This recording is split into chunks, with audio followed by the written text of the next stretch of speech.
তেহরানের আকাশে এখনো ধোঁয়া উঠছে। ইসরায়েলের ক্ষেপণাস্ত্র আঘাত করেছে ইরানের বুকে। বিশ্ব যেন অবাক চোখে তাকিয়ে আছে। পরমাণু যুদ্ধ কি এবার আসলেই শুরু হয়ে গেল? ইসরায়েলের আগ্রাসনে বারবার কেঁপে উঠছে রাজধানী তেহরান। আরও একবার যুদ্ধের মুখোমুখি মধ্যপ্রাচ্য। তবে প্রশ্ন হলো, এই সংঘাতে যুক্তরাষ্ট্র জড়িত কিনা? এই যুদ্ধকে ঘিরে ট্রাম্প প্রশাসনের ভূমিকা বা অভিসন্ধি বা কি? শুক্রবার ভোররাতে ইসরায়েলি সেনাবাহিনী ড্রোন ও ক্ষেপণাস্ত্র দিয়ে সরাসরি হামলা চালায় ইরানের রাজধানী তেহরানে। মূল লক্ষ্য ছিল ইরানের সামরিক ও পরমাণু অবকাঠামো। তবে আল জাজিরার রিপোর্টে উঠে এসেছে ভিন্ন তথ্য। পশ্চিম তেহরানের চিটগার এলাকা, শহরের উত্তর পূর্ব কোণা এবং মহল্লাতিতে বিস্ফোরণের শব্দ শোনা গেছে, যেগুলো সম্পূর্ণ আবাসিক এলাকা। ইরানের রাষ্ট্রীয় টেলিভিশন বিস্ফোরণের ঘটনা নিশ্চিত করেছে। ইসরায়েলের প্রতিরক্ষামন্ত্রী এই হামলাকে বলছেন প্রিএমটিভ স্ট্রাইক বা আত্মরক্ষার জন্য প্রতিরোধমূলক আঘাত। ইসরায়েল বহুদিন ধরেই বলে আসছিল, ইরান যদি উচ্চমাত্রায় ইউরেনিয়াম সমৃদ্ধ করে, অর্থাৎ অস্ত্র তৈরির মতো অবস্থায় পৌঁছে যায়, তাহলে সামরিক পদক্ষেপ অনিবার্য। আন্তর্জাতিক পর্যবেক্ষকরাও বলছেন, ইরান এখন এমন এক স্তরে ইউরেনিয়াম সমৃদ্ধ করেছে যা বিপজ্জনক। তবে ইরান এখনো কোনো আনুষ্ঠানিক প্রতিক্রিয়া জানায়নি।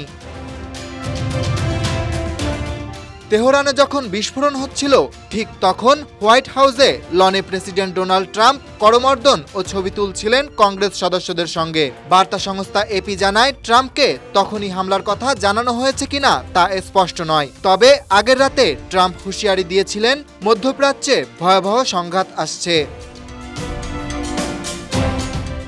যুক্তরাষ্ট্রের পররাষ্ট্রমন্ত্রী মার্কো রুবিও স্পষ্ট ভাষায় জানিয়েছেন, এই হামলায় যুক্তরাষ্ট্রের কোনো সম্পৃক্ততা নেই। ইসরায়েল নাকি শুধুই আত্মরক্ষার জন্য পদক্ষেপ নিয়েছে।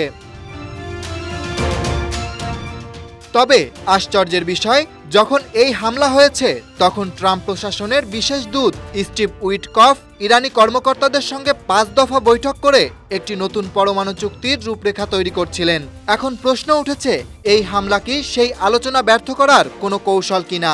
এদিকে বিশেষজ্ঞরা বলছেন, এই মুহূর্তে যে কোনো উত্তেজনা সামান্য ভুলেই বিশেষ যুদ্ধের দিকে গড়াতে পারে। প্রশ্ন উঠেছে, ট্রাম্প প্রশাসন কি সত্যিই নিরপেক্ষ, নাকি কোনোভাবে এই সংঘাতকে প্রশ্রয় দিচ্ছে? ট্রাম্পের ভাষায়, আমি যুদ্ধে বিশ্বাসী নই, কিন্তু আত্মরক্ষা করবই। তবে এই হামলা সত্যি কি আত্মরক্ষা, নাকি নতুন করে আগুনে ঘি ঢালা? ইরান ইসরায়েল যুদ্ধের দিকে চোখ এখন গোটা বিশ্বের। পরমাণু অস্ত্র আর ভূরাজনীতির এই খেলায় ট্রাম্পের ভূমিকা আসলে নিরপেক্ষ নাকি কৌশলী, তা সময়ই বলবে। Dhaka express desk report.